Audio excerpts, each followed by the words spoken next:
Sa social media po, unang lumabas kay OG Diaz. Kino-question ako kung ako ay iimbitahan sa Senado, why not? Pupuntahan po natin yan, ano? Bakit nga ba napunta yan sa Senado? Kasi usapin daw yan ng personal or family matters. Dapat daw yan ay pinag-uusapan sa korte.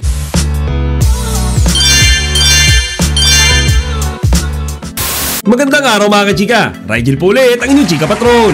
Bago tayo magsimula mga kachika, inaanyayahan ko muna kayong mag-subscribe dito sa ating munting channel para palagi kayong updated sa mga latest at nagde-trending ng mga showbiz balita. Nitong mga nakaraang araw ay naging usap-usapan ang pagiging sangkot ni OG Diaz sa usaping pangmomolestya kay Sandro Mulak. Unahan ko lang kay mga chika, hindi siya kasama sa mga akusadong umabuso kay Sandro, pero masasabi natin na isa siya sa mga unang nakaalam diyan sa insidenteng iyan. Ngayon mga chika, sa Senado, itinanong ni Senator Jinggoy Estrada, paano nga ba sumabog yung balitang pangmomolestya kay Sandro? Kasi ayon naman kay Nino Mulak, kinlaro niya, kinonfirm niya na wala naman silang sinasabihang iba. Ngayon, nagtataka sila mga chika, bakit si OG Diaz alam kaagad yung balitang ito? Sino nga ba ang source ni OG Diaz kaya nauna niya pang nalaman na si Sandro nga ay inabuso kaysa sa sarili nitong ama na si Nino Mulak? Po? Paano nalaman ng media? Ay, hindi ko po alam siya. Sino nagkalat? Hindi ko po alam. Hindi ko po talaga alam. So when did Bigla na lang po pumuntok eh. first knew about it, na kumalat na sa media? Saan mo nabalitaan? Sa social media? Sa radyo ba? Sana kumalat na po. Yeah.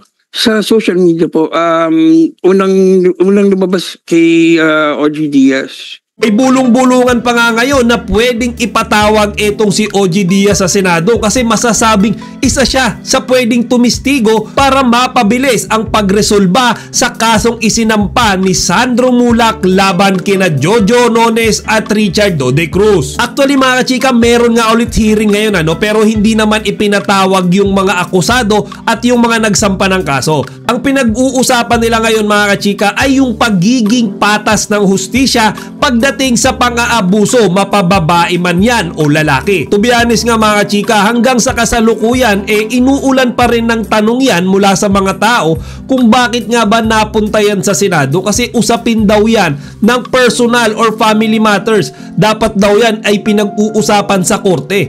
Ngayon mga chika, ito'y napapansin ko lang. Kumbaga personal opinion ko lang. Ang nakikita ko kasi na tinatalakay na nila ngayon sa Senado ay yung pagkakamit ng hustisya doon sa mga artista, lahat ng mga miyembro ng media na nakakaranas ng pang-aabuso. Ganun na kasi siya katalamak mga kachiki, ganun na siya ka-common ngayon dito sa Pilipinas. Kaya sinusubukan nila mga kachika na bigyan ng hustisya yung mga tao, mga biktima na na-involve nga sa ganyang insidente. At gusto rin nila na maiwasan na mangyari pa yan ulit sa iba. Alam mo, hindi na usapin dito yung issue about you, issue about the Mulak, so Sandro. Ang issue dito ngayon, yung pangkalahatan, we want to avoid this, yung ganito mangyari muli. Ang daming lumalabas na nagpuputukan sa iba't ibang istasyon, ito mga naaabuso, ganito, ganyan. Yun ang iniiwasan natin. Kaya in some way mga kachika, kung marami naman silang mga Pilipino, partikular na yung mga miyembro ng media nga na inaabuso, medyo na-justify naman yung rason, kaya nadala na yan sa Senado kasi it's not between the Mulaks and Nones and Cruz anymore. Ngayon mga kachika, involved na lahat ng mga malalaking networks dito, lahat ng mga artista, lahat ng miyembro ng media, mapa-reporter man yan, mapa-production crew and staff, lahat yan mga kachika sinusubukan na nilang resolbahin sa Senado Pero dahil Senate yan, expected na yan mga kachika na medyo matagal-tagal talaga ang paggapang yan. Pero ang importante mga kachika, sumabog na siya. Kumbaga, aware na lahat aware na yung mga biktima, aware na rin yung mga may balak pang mambiktima. At ngayon mga chika, balik nga tayo sa usapin kay OG Diaz Kumbaga, kung paano nga ba siya na-involve dito sa kaso ni Sandro Mulak. Kumbaga, isa siya sa mga unang nakaalam, isa siya sa mga unang nagpasabog nito mga chika sa social media. Kung ngayon, ang tanong sino ba yung sources niya? Kumbaga, paano siya nagkaroon ng idea na si Sandro Mulak ay namolestya, inabuso? Ngayon mga chika, nanood ako ng vlog ni OG Diaz at ipinaliwanag niya yung kanyang side tungkol sa pangyayaring iyan. Panoorin nyo to mga chika. Kino-question ako, bakit daw ako nakikialam, bakit daw hindi ko hayaan yung pamilya na sila yung mag-announce mismo. Ano ho bang trabaho ko? I-explain ko pa ba sa inyo? Sino pong aasahan nating magbabalita nito? Si Doc Willie Ong. Ang importante hindi po ako nag-iimbento ng balita. Hindi po ako basta gumagawa lang ng issue na pag-away-awayin yung dalawang partido, hindi ba? Ano ang magagawa ko? Ako nauna. Pero hindi man ako nakikipag-unahan. Nagkataon lang na ipinagkatiwala sa atin ng mga sources ang mga kwento. Kung ako ay iimbitahan sa Senado, why not? Pupuntahan po natin yan, So ayan nga mga kachika, and I completely agree sa lahat ng sinabi niya dyan. Kasi mga kachika, yan yung trabaho ni OG Diaz ang magbigay sa atin ng balita tungkol sa showbiz. Ganun lang kasimple yun mga kachika. And as a fellow showbiz vlogger, nakikita ko mga kachika na may punto naman siya doon sa sinabi niya na mayroon siyang mga sources. Sa kanya nagtiwala. Kasi mga kachika, pagka nagbablog kayo ng mga showbiz, syempre meron kang sources na hahanapan mo ng resibo kung totoo ba yun.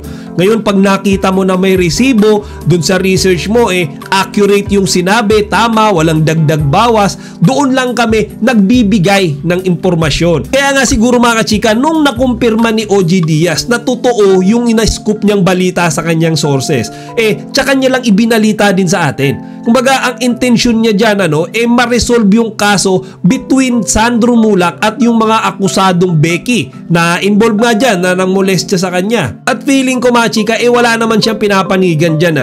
Ang gusto niya lang talaga makakuha ng hustisya kung sino ba ang may deserve nito. At kung totoo man na ipapatawag nga siya sa Senado, mga chika, feeling ko masyadong OA yan Kumbaga masyadong exaggerated na ipapatawag ang isang OG Diaz para tumulong ma-resolve yung kaso ni Sandro Mulak. Involved na yung NBI, nandyan na yung Senado. Dapat sila na yung mag-resolve niyan. Hindi na kailangang ungkatin pa kung paano nga ba nalaman ni OG Diaz yung balitang yan.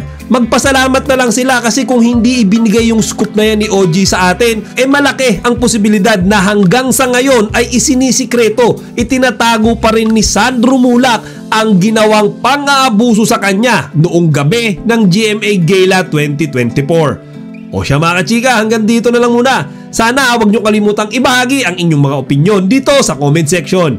Chika Patrol signing out!